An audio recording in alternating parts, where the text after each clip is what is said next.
Hi there, my name's Vince from mymatevince.com, and in this video today is part 2 of Marcel's lot, the big job lot that I got sent over from Marcel from the Netherlands. So I thought I'd work my way through it. I've already done 2 PlayStation 1s, so in this video we're starting with a PlayStation 2 Slim. Now I was really looking forward to tearing into this one because I do have a PlayStation 2, but it's a fat version, and this Slim one just looks so small and tiny, and I wanted to take it apart and see what was what. It says here that the laser, it says CD laser, can't read that, but it looks at the end that says defect, and I believe on the PlayStation 2 Slim that lots of them do have laser issues. But unfortunately on this one, basically I plugged in Cat in the Hat and it worked fine, then I plugged in a CD and it worked fine, then I plugged in Hulk and it didn't work, and I thought, ooh, because Hulk, the disc was slightly dirty, a bit more scratched up than the other one, so I thought maybe it was hit and miss.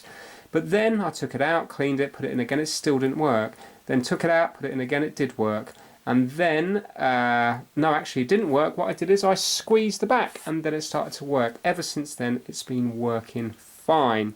So I don't really know what to do on this one. Looking at the state of this one here, if you look at the thumbsticks, they're very, very grubby. If you look at the back here, you can see there's kind of fluff and stuff, dust hanging out the back. So I think this might be just related to dirt. So you're not going to see a fix. What you're going to see is a clean. Now there's no point in me really filming this in real time because you're not going to learn anything from this. I'm not going to learn anything either. It looks quite straightforward to take apart. We've got a little plastic blanking thing here, here and here. I believe there's going to be one underneath the warranty sticker, I can feel that, and then we've got a little rubber foot here and here. So I'm going to undo those 6 screws and then the top or bottom should come off, and then all I'm going to do is give it a good clean, because if you have a look in all the grooves here you can see that there is a build up of dust. I mean, the best thing to show it is the controller there. So I think what's happened is the dust or dirt has just gone away and now it's working fine. I think on these, if you have a look in here, there's like a little knobbly bit here that sticks out, and that's what recognises when the door is shut. And basically the screen I was getting was just the browser and configuration screen. In fact, let me turn it on just to show you. So basically if I was to turn it on now, in about 30 seconds or so it will come up on the TV and it just comes up with a browser screen, and that's exactly what happened when I plugged this game in. So I think it didn't recognise that the door was shut. I think this is going to be quite a straightforward one. So basically that's it up there. Obviously it's in a different language that can be changed later on, but now when I plug it in, every single time it works, even if I do it really gently. So have a listen. You can hear it spinning up. And there we go, it's gone off from up there now, and now it will come up with PlayStation 2, and then shortly after that it will load the game. So yeah, unfortunately this one is not going to be a good fix, but still it's going to be a working one. And I say this is quite a common thing. I think that switch probably fails on quite a lot of these, either that or the laser, or just dust and dirt in general probably causes a lot of problems. So let's get this onto the blue mat, quickly take it apart, give it a quick clean out, put it back together, and then hopefully this will be one properly working PlayStation 2 Slim and it won't be an intermittent fault anymore.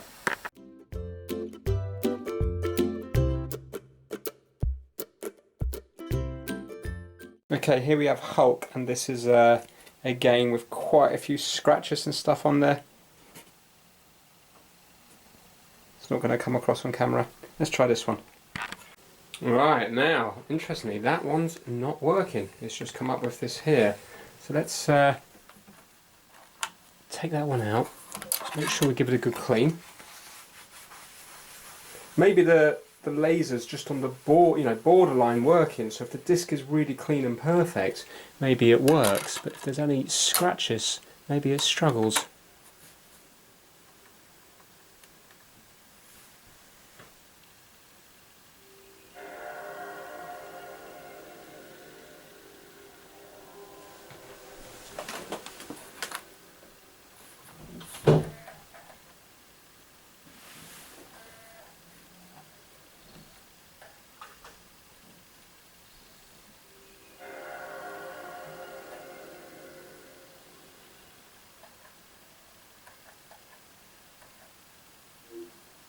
Right, now it's working when I squeeze the lid. I can actually hear the disc whirring now. there you go.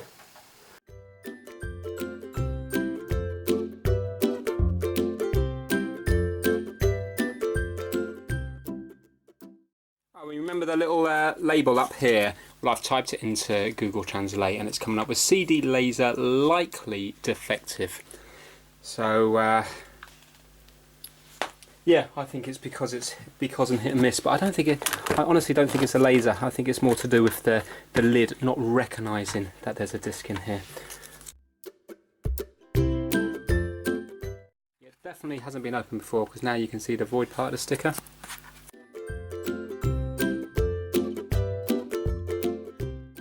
Okay, that came off nice, and now you can see all the dust everywhere. So let's have a look now. Let's have a look where this little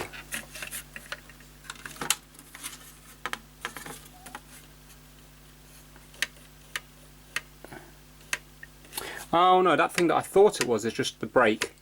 So that when you open the lid, that quickly comes out and slows down the spinning CD. So if you have a look at this little bit here, you can see that when the disc is on here, then when you close the lid that moves away, but then when you open the lid it comes out, and because the disc is spinning it hits against this to slow it down.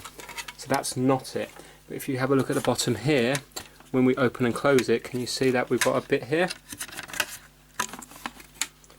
There.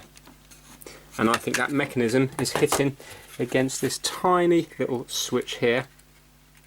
Yeah, I can just hear it.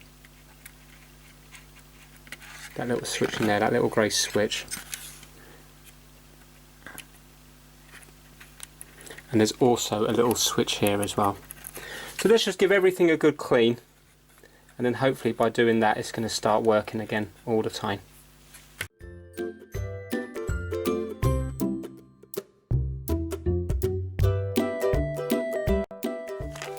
I'm just going to add a little bit of deoxit to the switches.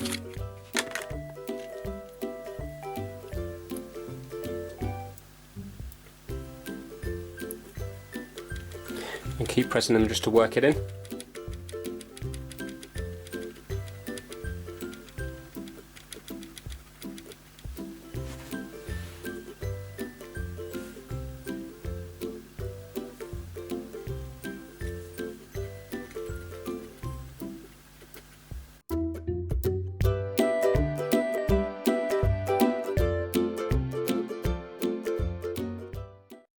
And I'm just going to clean them off so no dust or anything can stick and gum it up over time.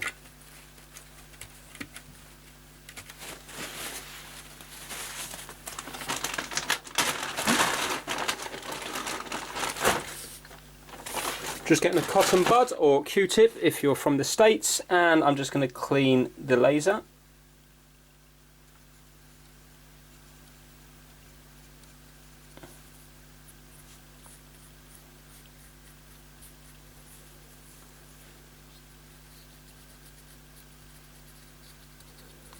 And I'm just giving the spindle a little clean as well. Right, that is all I'm going to do with the inside. Now I'm just going to get a wet wipe and I'm just going to run it around the cover and in here and stuff, just to give it a little bit of a clean.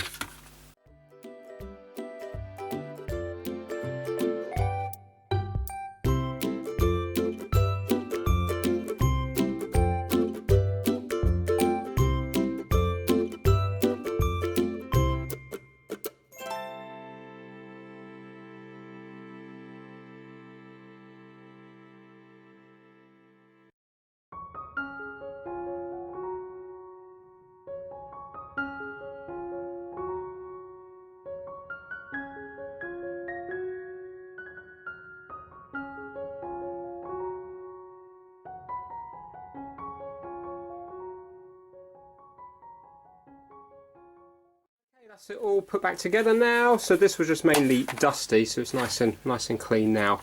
But the controller was actually pretty dirty. So if you have a look closely here, you can see where all the sort of dead skin and all the rest of it has come out of it. And this wet wipe is nicely dusty and dirty. So I'm going to do a good bit of testing on this now, just to make sure that it is consistently working. Just take the disc in, out, turn it on, off numerous different times, and make sure it loads up all the time on the CD and also the game in good condition, and I've also got a very scratched up game as well. And then hopefully, if all of those three are working consistently, I would like to say that this is then going to be a working PlayStation 2 Slim. Okay, so I've got the screen size back to normal, and also I've changed it to English. I've been messing around with this and it is working consistently every single time. You can see I've got Cat in the Hat in there, and as soon as I close that, have a listen.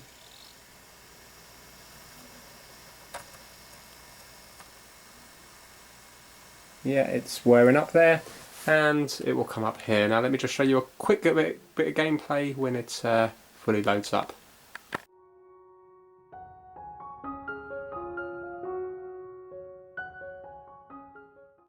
Right, okay, so as you can see, that is working absolutely fine. And it is working in the horizontal plane and also the vertical plane as well. What's nice is if you want it horizontal or vertical, you can move this round. So for example, if you want it horizontal, you can see now, spin it round to there, and it will be horizontal. Put it vertical and you can spin this little PlayStation thing round. So yeah, I think all that needed was a good clean. It looks like I think if I was to take a guess, the issue was just with the lid not recognising that it was closed, because that little switch probably had got a bit oxidised or something like that, or maybe some dust or something was ever so slightly fouling out. I'm not too sure. Obviously it wouldn't have been put in the job lot if it was working fine, but maybe being transported over here, it kind of loosened itself up a bit. When I was messing around with it earlier, it didn't work 2 or 3 times, maybe out of about 15 or 20 times, so it was very hit and miss. But now every single time I put it in, it's working perfectly, so I'm pretty confident that this PlayStation 2 Slim is fixed. Obviously I can't be 100% sure because the fault wasn't there all the time, so I don't know, maybe tomorrow it might come back again, but I think it's unlikely. I think it's all to do with that switch and the lid, or maybe the front or back switch, I don't know, but definitely to do with the lid closing. Right, so let's move on to another one.